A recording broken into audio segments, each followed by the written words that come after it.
Bonjour à tous. Aujourd'hui, nous sommes le samedi 11 octobre 2025 et notre cher ami John Kiriakou est de retour parmi nous. Bon retour, John. Merci beaucoup de m'avoir invité, Nima. C'est un plaisir de te revoir.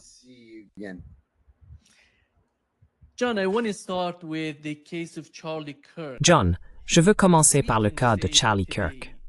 On peut dire que presque toutes les histoires qu'ils ont publiées jusqu'à présent s'effondrent.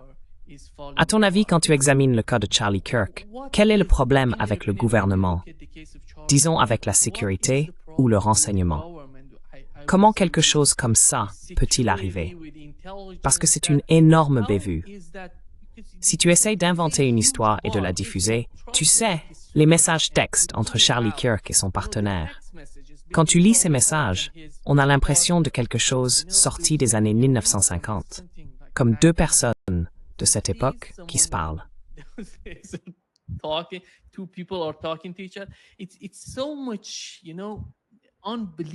C'est incroyablement puéril.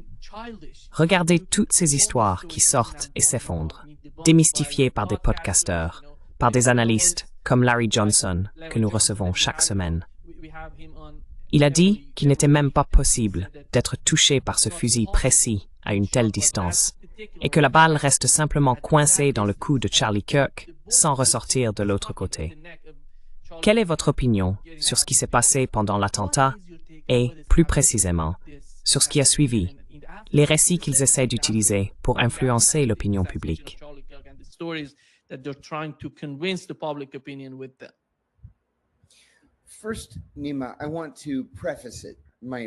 Tout d'abord, Nima, je veux commencer ma réponse en précisant que je ne suis pas un adepte des théories du complot. Je suis la personne la moins encline à ce genre de choses que je connaisse. En général, je pense que les théories du complot sont simplement des histoires inventées pour combler des lacunes que les gens ne peuvent pas combler par l'enquête ou par la réflexion. Cela dit, je pense que Larry Johnson a raison. On ne nous dit pas toute la vérité ici. Regardons l'arme. C'était un fusil de calibre 30-06, n'est-ce pas? Une arme ancienne, avec des organes de visée en fer. Pas une lunette, des organes de visée en fer. Est-il possible que le jeune accusé d'avoir tué Charlie Kirk ait pu réussir ce tir? C'est possible, mais avec un 30-06, il est impossible que la balle se soit logée dans le cou. Elle aurait dû arracher la moitié gauche de sa tête, traverser le cou, ressortir de l'autre côté et tout détruire sur son passage. Mais ce n'est pas ce qui s'est passé. Un autre problème, c'est la fuite.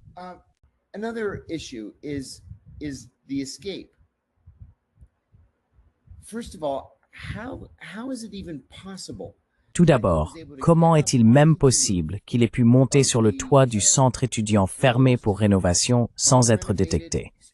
J'ai du mal à y croire. Et tout cela en transportant un fusil .30-06. Après le meurtre, on a beaucoup entendu dire qu'il l'avait démonté rapidement, mais maintenant nous savons qu'il ne l'avait pas démonté. Il a été retrouvé intact dans les bois. Alors quoi?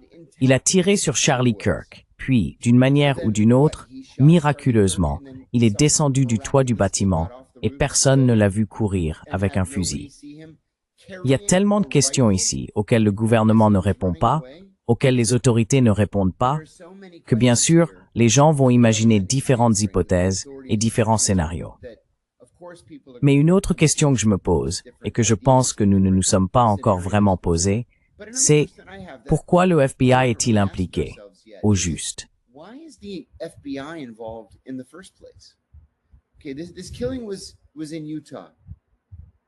D'accord, ce meurtre a eu lieu dans l'Utah, n'est-ce pas? Le tireur venait de l'Utah, le tireur présumé.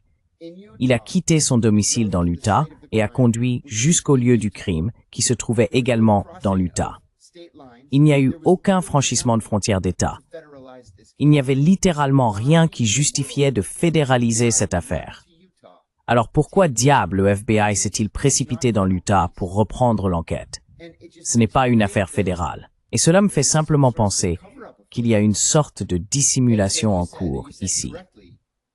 Comme tu l'as dit, et tu l'as bien dit, chaque fois qu'on nous présente une histoire plausible, elle s'effondre sous l'examen. Et écoute, Si des podcasteurs comme moi peuvent trouver des failles dans l'enquête de l'État et du FBI, alors ils devraient avoir honte d'eux-mêmes.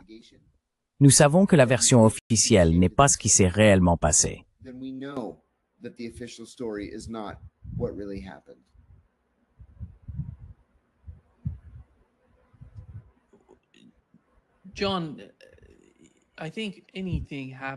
John, je pense que chaque fois qu'un événement se produit, à mon avis, l'une des questions fondamentales que toute personne dotée d'un esprit analytique se poserait, tout ingénieur, toute personne ayant étudié les mathématiques, est cui bono? Qui va en tirer profit? Parce que vous savez, même si nous supposons qu'il s'est passé quelque chose d'interne aux États-Unis, pourquoi les autorités, je parle de Donald Trump lui-même et de son vice-président, J.D. Vance, ne sont-elles pas sorties pour dire quelque chose qui aurait pu rassembler les gens de toutes les factions de la société? Leur argument, le premier commentaire de Donald Trump sur l'assassinat, c'était que c'était l'extrême gauche, que des radicaux faisaient cela. Et Netanyahou est sorti en disant que c'était des islamistes qui l'avaient fait. Comment peut-on comprendre cela? Comment peut-on l'imaginer? Il semble que nous ayons un problème avec la connexion de John. Il est au Mexique et a un signal faible. Oui, il est de retour maintenant.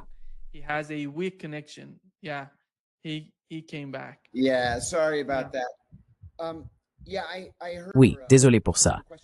J'ai entendu ta question et elle est bonne. Pourquoi la Maison-Blanche n'a-t-elle pas essayé de rassembler les gens? Et cui bono? Voyons d'abord cui bono. Qui en profite? Il y a beaucoup de factions différentes qui en tirent avantage, franchement. D'un côté, aussi fou que ça puisse paraître, le meurtre de Charlie Kirk. John, on ne t'entend plus. John, we don't hear you.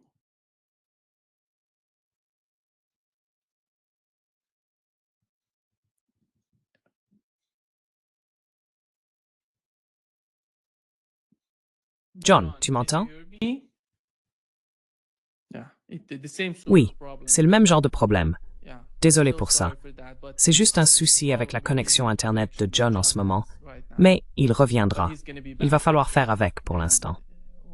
Oui,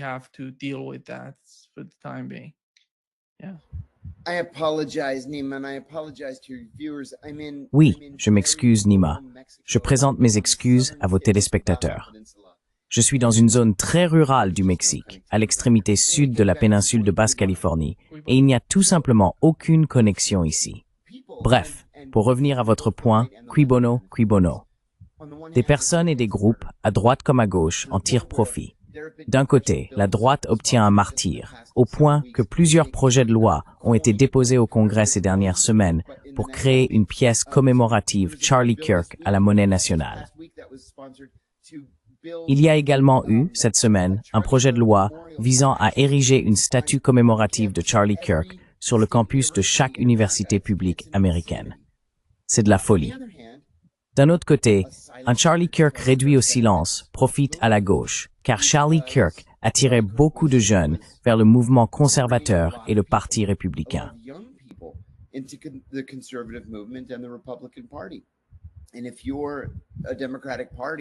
Et si vous êtes un parti démocrate qui n'a pas vraiment de programme, de politique ou de stratégie, alors c'est quelque chose de très dangereux.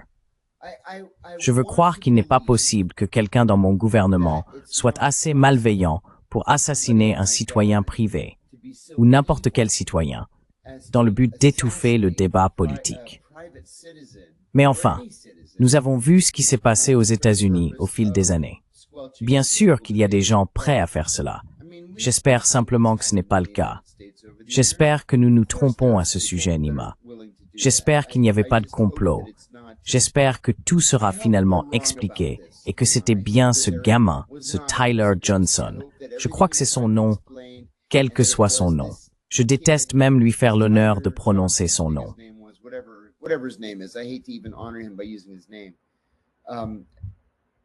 Tyler Robinson. Oui, c'est ça. John, je pense que beaucoup de gens débattent en ce moment. Je lis les commentaires ici. Ils parlent du Mossad, d'Israël étant derrière tout cela. Mais je suis curieux. Quelle est la raison pour laquelle les gens vont dans cette direction? Ils voient Israël comme étant dans une situation désespérée en termes d'opinion publique aux États-Unis. Et Charlie Kirk était l'une des figures les plus importantes, même pendant l'élection et la présidence de Trump. Il a beaucoup aidé. C'est pourquoi ils pensent que si Charlie Kirk avait décidé de s'éloigner d'Israël et de la cause pro-israélienne, cela pourrait être une raison pour Israël de s'en prendre à lui. Il y a beaucoup de problèmes avec cette idée. J'ai reçu Max Blumenthal dans cette émission et il a mentionné chaque détail. Ces personnes qui soutiennent Israël ont tout fait pour rendre les autres méfiants quant à ce qui s'est passé lors de l'assassinat. Quelle est ta compréhension de cela? Qu'est-ce qui se cache derrière ce genre de sentiment chez les gens? Et peut-être le problème plus large concernant Israël dans ce cas.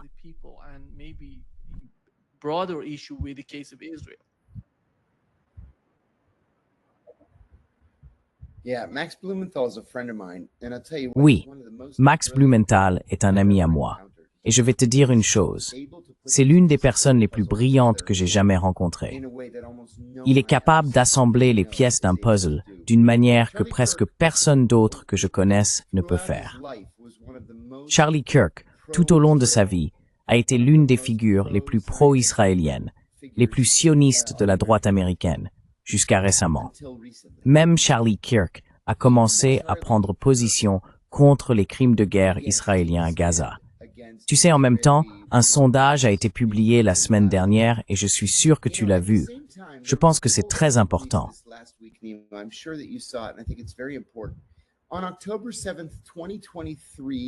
Le 7 octobre 2023, les Américains soutenaient Israël plutôt que les Palestiniens, avec un écart de 46 points de pourcentage. Cette semaine, les Américains soutiennent les Palestiniens avec un point de pourcentage d'avance sur les Israéliens. Les Israéliens sont donc en train de perdre l'opinion publique américaine, et ils la perdent très rapidement. Maintenant, si quelqu'un d'aussi influent et respecté que Charlie Kirk, avec une audience de cette ampleur, décidait de changer de camp et de soutenir la cause palestinienne, ou simplement les droits humains en général, ce serait un sérieux problème pour les Israéliens. Alors, les Israéliens avaient-ils une raison pour que cela se produise? Bien sûr que oui. L'ont-ils fait? Je ne le pense pas.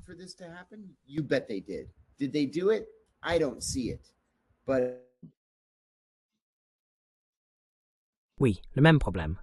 Ça va revenir.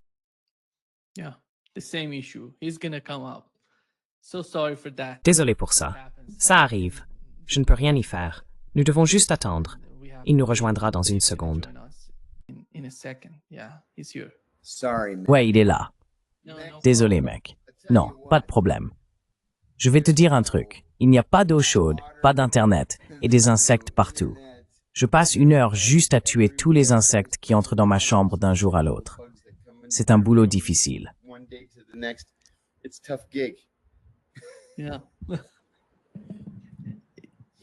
Oui.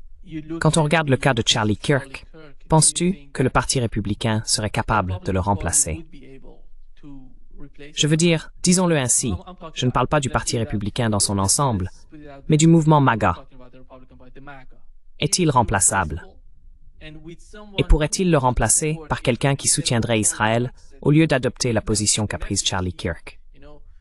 Parce que nous avons appris, d'après les messages qu'il a envoyés à ses amis avant l'assassinat, 48 heures avant, qu'il avait dit « J'en ai fini avec Israël, je ne vais plus les soutenir, à cause de ce qui se passait en interne. » Les donateurs du mouvement ont alors décidé de retirer environ 2 milliards de dollars de soutien à TEPUSA, Turning Point USA.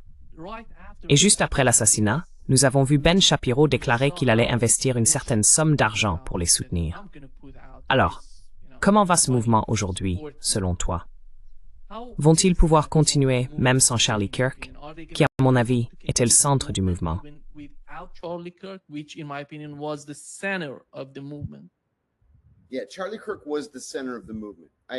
Oui, Charlie Kirk était au centre du mouvement. Je suis d'accord. Vous savez, ils ont Ben Shapiro, ils ont Benny Johnson, ils ont quelques autres personnes, mais ce ne sont pas Charlie Kirk. Donc cela va faire mal. Cela va causer des dégâts. Donald Trump a dit qu'il n'aurait pas été élu pour un second mandat sans Charlie Kirk. C'est Charlie Kirk qui a amené des jeunes à voter pour la toute première fois, non seulement pour la campagne de Trump, mais pour le mouvement MAGA dans son ensemble. Charlie Kirk était l'une de ces figures uniques qui ont eu un impact générationnel sur la politique américaine. Pensez à quelqu'un comme Martin Luther King ou Robert F. Kennedy Sr. Je comparerais son pouvoir politique, son autorité, à ceux de ces personnes. Je l'ai rencontré une fois, c'était un gamin, 17 ou 18 ans. Je travaillais au comité des relations étrangères du Sénat et il est venu avec un groupe de gens du Tea Party. Ce qui m'a fait sourire, car je les observais un instant et je me suis dit, vous savez quoi?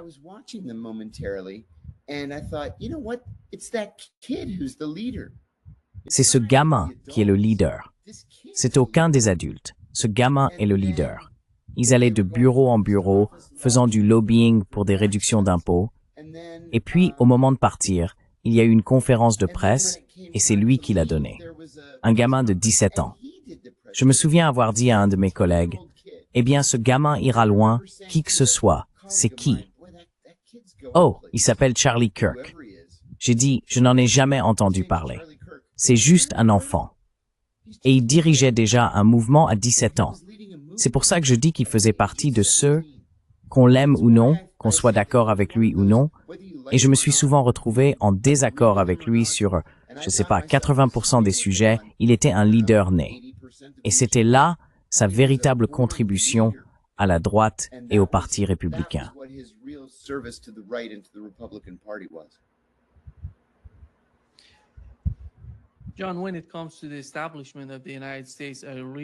John, en ce qui concerne l'establishment aux États-Unis, je ne crois vraiment pas que cet establishment soit, tu sais, politique. Ils sont idéologiques et ils n'appartiennent ni à la droite, ni à la gauche, ni à tous ces mouvements que l'on voit aux États-Unis. Mais dans le cas de Charlie Kirk, quelle est ta compréhension des politiques de l'establishment quand quelque chose comme ça se produit, l'assassinat de ce type? Parce que c'est pas quelque chose de nouveau pour les États-Unis. Nous avons eu JFK, son frère, et bien d'autres cas encore. Tu sais mieux que quiconque que ce genre d'assassinat provoque d'énormes troubles au sein de la société.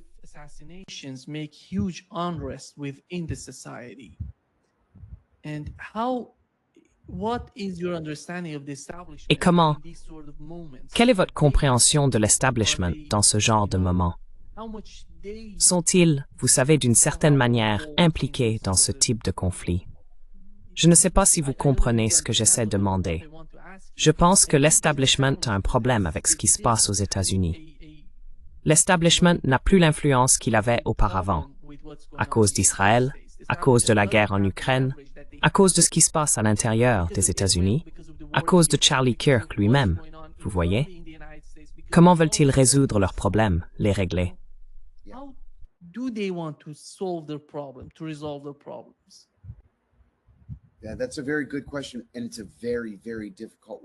Oui, c'est une très bonne question, et c'est une question vraiment, vraiment difficile à laquelle répondre. Tout d'abord, vous avez raison. Tout tourne autour de l'idéologie. Il y a plus d'Américains qui se disent indépendants qu'il n'y a de démocrates ou de républicains. Les gens me demandent à quel parti politique j'appartiens. Je suis indépendant, vraiment indépendant. Mais j'étais un démocrate de 3e génération. Mes grands-parents sont venus à cause de Franklin Roosevelt. Les démocrates, vous savez, pendant la guerre du Vietnam, mes parents étaient opposés à la guerre, ils soutenaient les droits civiques. J'ai quitté le Parti démocrate. Désolé pour cette connexion. Elle veut tellement fonctionner, mais elle ne semble pas en avoir la force.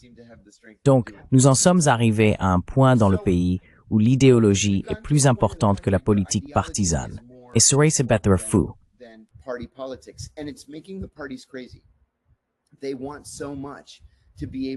Ils veulent tellement rétablir un système bipartite, mais ils ne savent pas comment s'y prendre. Et ils ne le savent pas parce qu'ils refusent de s'attaquer aux problèmes, les types de problèmes que Charlie Kirk soulevait, par exemple. Deuxième point. Que cela nous plaise ou non, nous vivons dans une société très très violente. J'ai servi à Bahreïn pendant 2 ans. 2 des années les plus heureuses de ma vie. L'émir de Bahreïn à l'époque, le cheikh Isa Ben Salman Al Khalifa, était un homme très aimable et généreux. Il ouvrait sa maison de plage le week-end pour que les diplomates puissent aller nager et vos épouses pouvaient porter un bikini sans que personne ne les dévisage. L'émir nous invitait toujours à venir prendre le thé.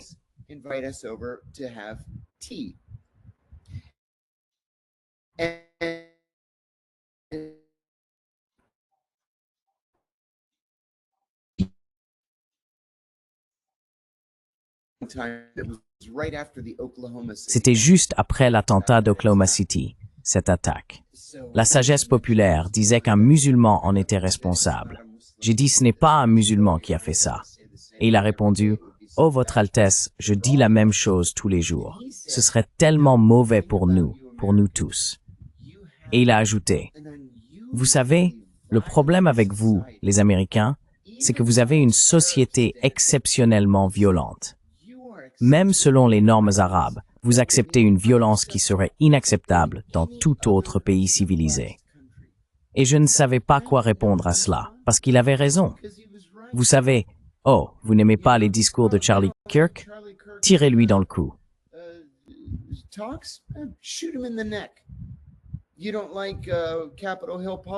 Tu n'aimes pas la politique de Capitol Hill. Va au match de softball du Congrès et tire sur autant de membres du Congrès que tu peux. Tu veux faire passer un message politique sur le contrôle des armes à feu? Entre dans une école et ouvre le feu sur des enfants. Parce que la loi ne va pas changer. Personne ne va t'arrêter. Personne ne va interdire les armes. Personne ne va rendre l'enregistrement obligatoire. Personne ne va rien faire. Je pense donc que si les gens s'éloignent des partis politiques, c'est parce que ces partis ne produisent aucun changement réel. Le peuple américain veut vraiment du changement, mais les partis ne sont tout simplement pas prêts à le faire.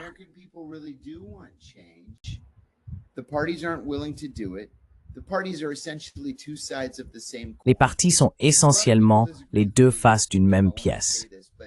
Beaucoup de gens ne sont pas d'accord avec moi, Nima, quand je dis cela, mais j'ai travaillé au Capitole pendant des années. J'ai travaillé à la CIA pendant 15 ans. J'ai servi mon pays à l'étranger. J'en suis venu à comprendre qu'il n'y a en réalité aucune différence majeure entre les deux partis politiques. On peut voir de petites différences à la marge, peut-être un peu sur l'avortement, peut-être un peu sur l'économie ou les impôts. Mais en substance, ces deux partis sont le même parti, les deux faces d'une même pièce. Et les gens commencent à s'en rendre compte. Et ils en ont assez.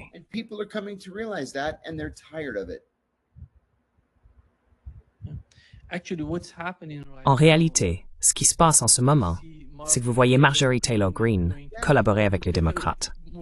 C'est incroyable. Une amie à moi a tweeté hier. Elle a tweeté à Marjorie Taylor Greene et a dit « Qui êtes-vous et qu'avez-vous fait de Marjorie Taylor Greene ?» J'ai dit à un ami il y a seulement 2 jours que je n'arrivais pas à croire que je me réveille le matin, que je lise les nouvelles et que je sois d'accord avec tout ce que dit Marjorie Taylor Greene. Quel genre de pays fou sommes-nous devenus? Je ne comprends pas.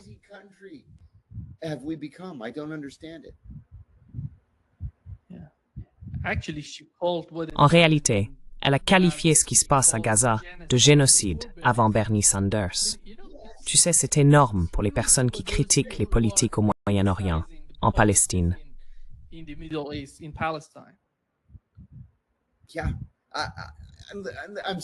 Oui, je souris parce que c'est tellement ridicule.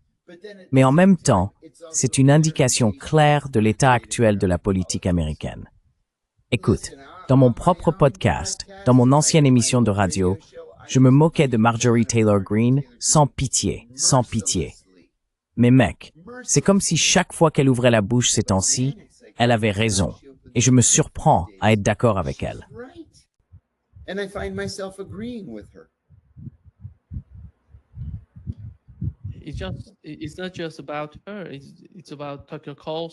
Ce n'est pas seulement à propos d'elle, c'est à propos de Tucker Carlson et de Candace Owens.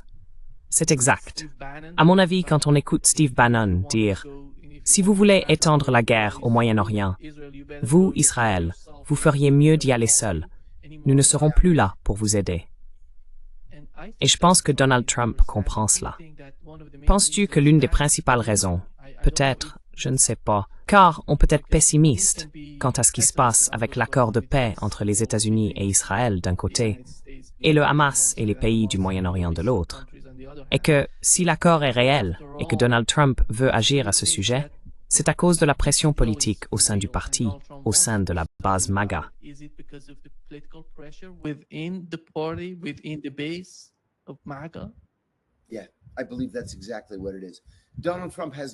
Oui, je pense que c'est exactement ça. Donald Trump n'a aucun amour pour les Palestiniens. Il n'a aucun amour pour l'islam, ni pour les Arabes en général. Mais s'il est vraiment le visage du mouvement MAGA, alors le MAGA est opposé aux guerres étrangères. Il est contre l'intervention des États-Unis dans les guerres à l'étranger. Et nous sommes déjà plongés dans cette guerre jusqu'au cou. De plus, Donald Trump est obsédé par l'idée de remporter le prix Nobel de la paix. S'il peut apporter la paix, même indirectement, à Gaza grâce à un accord acceptable pour les Gazaouis, cela pourrait peut-être lui donner une chance d'obtenir le prix Nobel de la paix. Il y a aussi quelques autres choses. Par où commencer? Donald Trump peut entrer dans l'histoire de deux manières.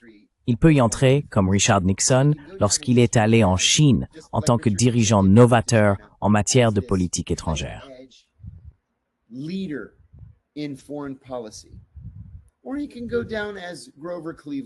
Ou alors, il peut finir comme Grover Cleveland, qui fut président à la fin du 19e siècle, a exercé 2 mandats non consécutifs et que plus personne ne se souvient de lui. Il veut être le premier. Il veut être ce président historique qui a enfin apporté la paix au Moyen-Orient. Je ne sais pas si ce sera le cas ou non. Une autre chose, cependant, c'est l'Iran. L'Iran joue un rôle majeur dans cette discussion, et je suis probablement fou de le dire. Je l'ai déjà dit plusieurs fois, mais je vais le redire. Tout comme Nixon était le seul président capable d'aller en Chine et de finalement faire la paix avec les Chinois en 1972, peut-être que Trump est le seul qui puisse aller en Iran.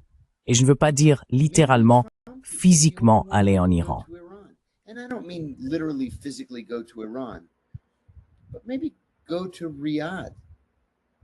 Mais peut-être aller à Riyad et, à l'invitation de Mohammed Ben Salman, rencontrer le président Pezeshkian.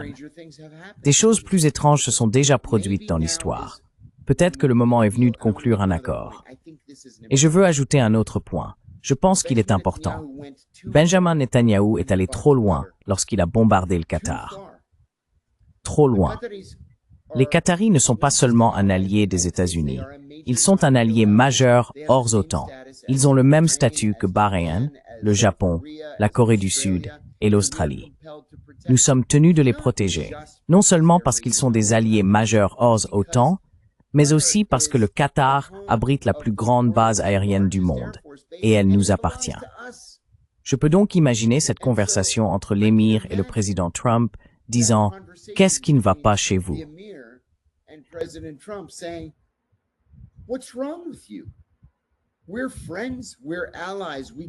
Nous sommes amis, nous sommes alliés. Nous vous avons donné cette gigantesque base aérienne. Nous avons d'excellentes relations. Nous sommes amis. Nous venons de vous offrir un Boeing 747 pour votre usage personnel et vous permettez aux Israéliens de nous bombarder.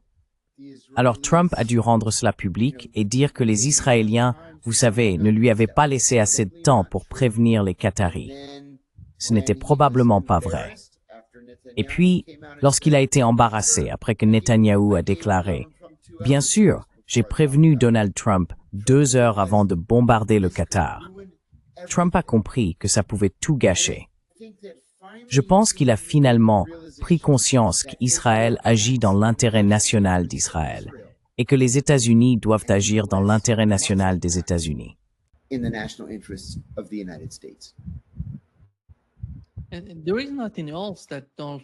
il n'y a plus rien que Donald Trump ou les États-Unis puissent faire pour Israël. Je ne sais pas comment. Nous avons appris que depuis octobre 2023, les États-Unis ont dépensé plus de 32 milliards de dollars pour Israël, en envoyant des armes, en combattant les Yéménites dans toute la région. Et qu'est-il arrivé? Quel est le résultat pour Israël aujourd'hui? Qu'est-ce qu'Israël aujourd'hui?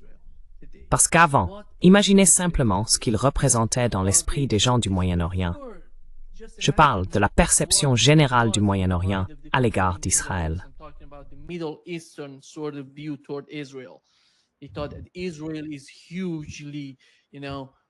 Ils pensaient que l'armée israélienne était, vous savez, bien supérieure.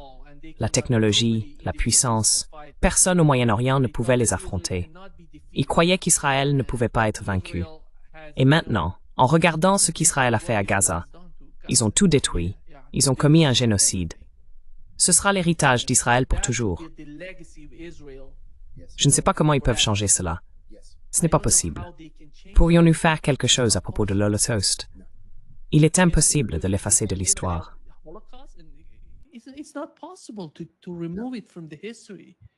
Non, c'est fait. Ils l'ont fait.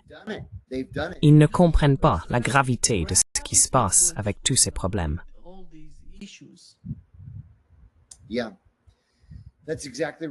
Oui, c'est exactement ça. Ils ont commis ce génocide. C'est désormais inscrit dans les livres d'histoire, et on ne peut pas revenir en arrière pour l'effacer.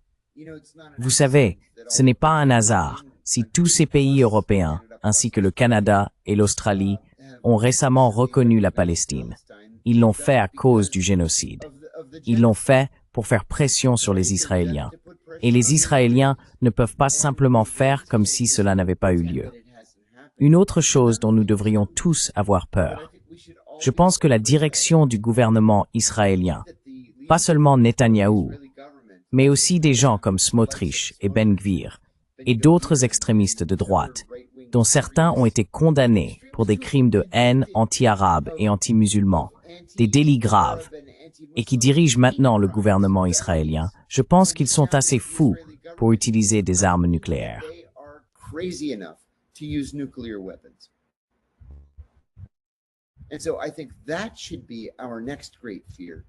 Et donc, je pense que cela devrait être notre prochaine grande crainte. D'après certaines estimations, les Israéliens possèdent entre 200 et 220 ogives nucléaires. Je pense qu'il faut les croire lorsqu'ils affirment qu'il n'y a aucun moyen pour eux de perdre une guerre. Il faut les croire lorsqu'ils menacent l'Iran d'une guerre nucléaire. La seule chose qui les empêchera de le faire, c'est la pression, une véritable pression des États-Unis. Je suis heureux de voir Donald Trump exercer une pression sur Israël en ce moment, mais je ne sais pas si c'est un événement d'un jour ou d'une semaine, ou si cela va devenir la politique américaine. Je veux aussi ajouter, Nima, que je suis profondément déçu par la direction du Parti démocrate. Certains tiennent un bon discours, mais la plupart restent silencieux face à ce génocide à Gaza.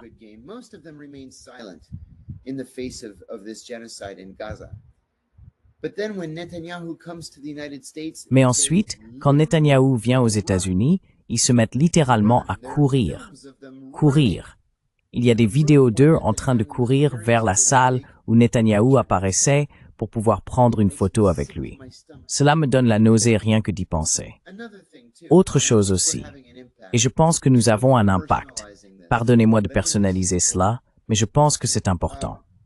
J'ai été mentionné dans une publication la semaine dernière dont je n'avais jamais entendu parler auparavant, appelée le Middle East Forum. J'ai été critiqué par le conseiller politique du ministre israélien des Affaires étrangères. Il m'a qualifié de violemment antisémite. D'abord, c'est l'une des choses les plus ridicules qu'on ait jamais dites à mon sujet. C'est tout simplement comique. Violemment antisémite. D'accord. Toute personne qui ne suit pas la ligne israélienne à 100% est un antisémite. Je comprends, c'est le discours israélien actuel.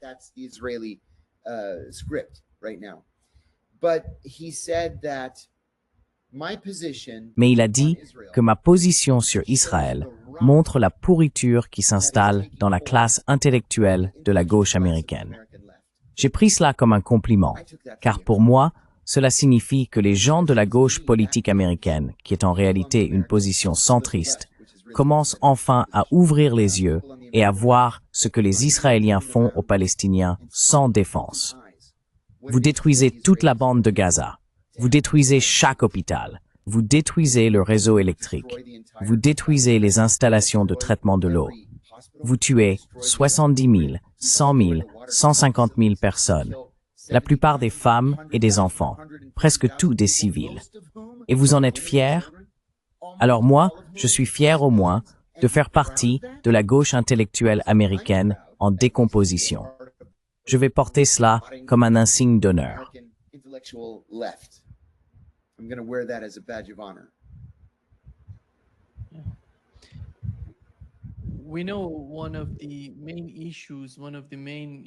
Nous savons que l'un des principaux problèmes pour les Iraniens pendant la première phase du conflit entre l'Iran et Israël était, comme nous en avons déjà parlé, la faiblesse du contre-espionnage iranien.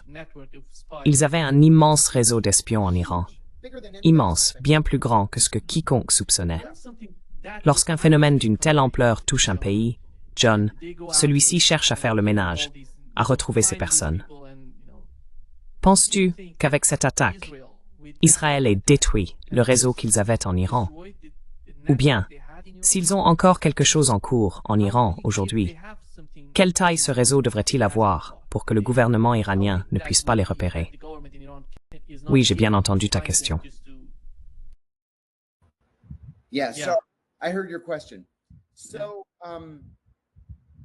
Donc tout d'abord, félicitations aux Israéliens pour ce réseau de contre-espionnage qu'ils avaient en Iran.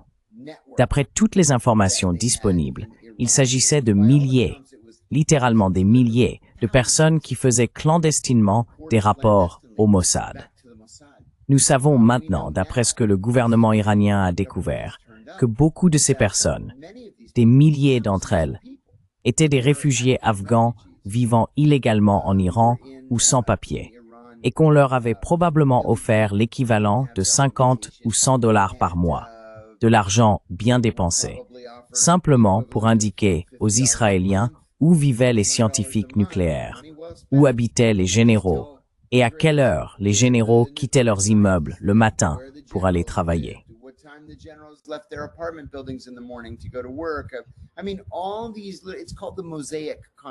Je veux dire, tout cela, c'est ce qu'on appelle le concept de mosaïque, où l'on dispose d'une petite tuile, d'un petit fragment d'information, mais où, une fois tout assemblé au siège du Mossad, on obtient une image complète. Et c'est ce qui a rendu le ciblage israélien beaucoup plus facile. Les Iraniens ont démantelé une grande partie de ce réseau.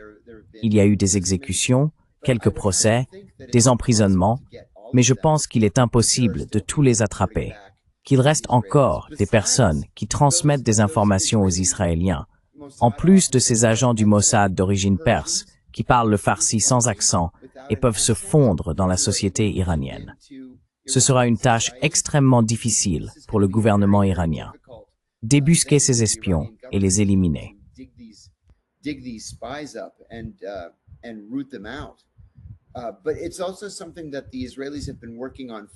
Mais c'est aussi quelque chose sur lequel les Israéliens travaillent depuis des années. Ce n'est pas quelque chose que l'on met en place du jour au lendemain. C'est un programme qui demande des années de développement. Et une autre chose à laquelle les Iraniens devraient réfléchir, c'est que les réfugiés afghans recrutés par le Mossad ne l'ont pas été par un simple appel téléphonique à longue distance d'Israël vers l'Iran. Ils ont été recrutés en personne. Il y a aujourd'hui des gens à l'intérieur de l'Iran qui agissent comme maîtres espions et dirigent ces réseaux. Je vous garantis que ces réseaux sont compartimentés, ils sont cloisonnés. Un réseau ne sait pas ce que fait l'autre, ni quels sont les ordres ou les instructions de l'autre.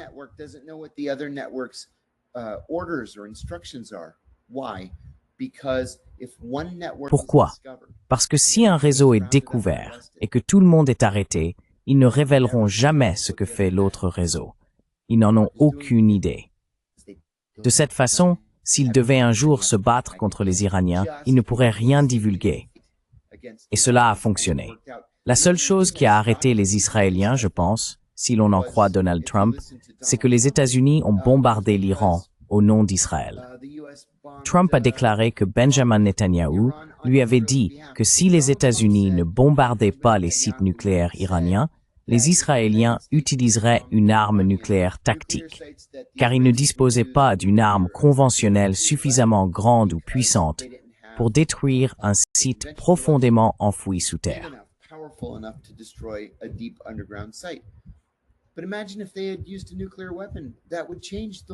Mais imaginez s'ils avaient utilisé une arme nucléaire.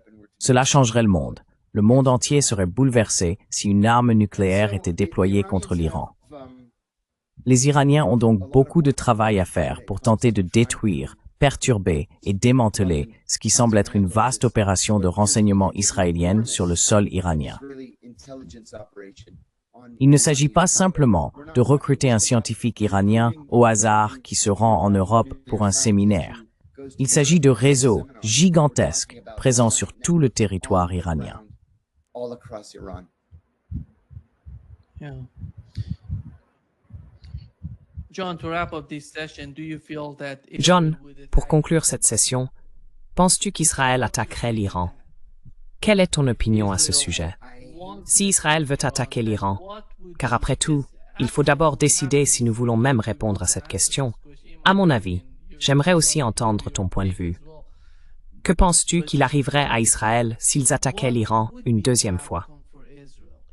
attack Iran for the second time? Ouais,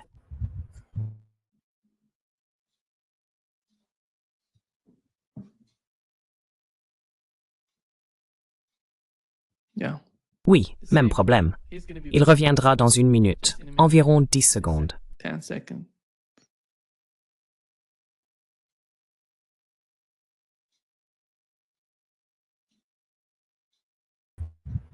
ouais. Mes excuses, mon ami. Juste au moment où j'allais répondre à la question, la connexion a été coupée. Les Iraniens ont fait preuve de ce que tout le monde appelle une patience stratégique. Honnêtement, lorsque les Israéliens ont commencé à attaquer l'Iran, je pense que le monde entier a été surpris par la patience dont le gouvernement iranien a fait preuve dans sa réponse. À tel point que le peuple iranien est déçu exécuté various assaillants. Je pense qu'au gouvernement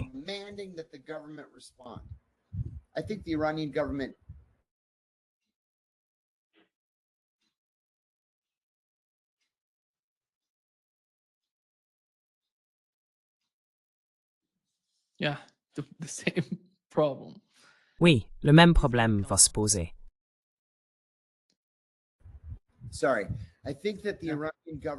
Désolé. Je pense que le gouvernement iranien a tout fait correctement dans sa manière de répondre à ces attaques israéliennes. Mais l'opinion dominante, et je pense que c'est probablement juste, je suis désolé de le dire, est que si l'on écoute Trita Parsi, Max Blumenthal, Larry Johnson ou d'autres personnes bien informées, on peut s'attendre à une nouvelle attaque d'Israël. Je pense que nous allons commencer à voir de la propagande israélienne affirmant que les Iraniens ont déjà relancé leur programme nucléaire, ou qu'ils ont commencé à reconstruire leur site nucléaire, ou qu'ils reçoivent une cargaison de gyroscopes ou autre chose du genre. Je pense qu'il faut s'attendre à quelque chose de ce type. Je crois qu'il y aura une autre attaque israélienne.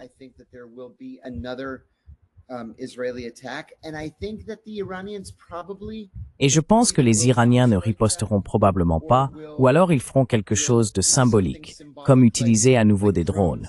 Et je pense que c'est vraiment la meilleure approche. Cela dit, je ne blâme pas les Iraniens de vouloir développer un programme d'armes nucléaires. Ils doivent se protéger.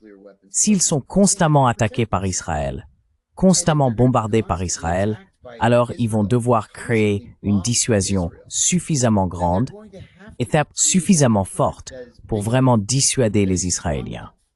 Et vous savez, peut-être qu'ils n'ont pas besoin de repartir de zéro. Peut-être qu'ils recevront de l'aide des Pakistanais ou des Nord-Coréens. Qui sait? Mais je m'attends à une autre attaque contre l'Iran. J'espère simplement que les Iraniens continueront d'être aussi patients qu'ils l'ont été jusqu'à présent.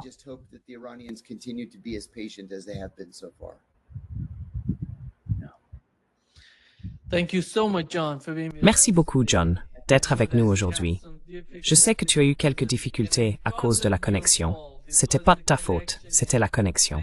Oui, merci beaucoup, merci. Ravi de te revoir. Oui, à bientôt. Passe un excellent moment, John. Have a great time, John. Merci beaucoup. Toi,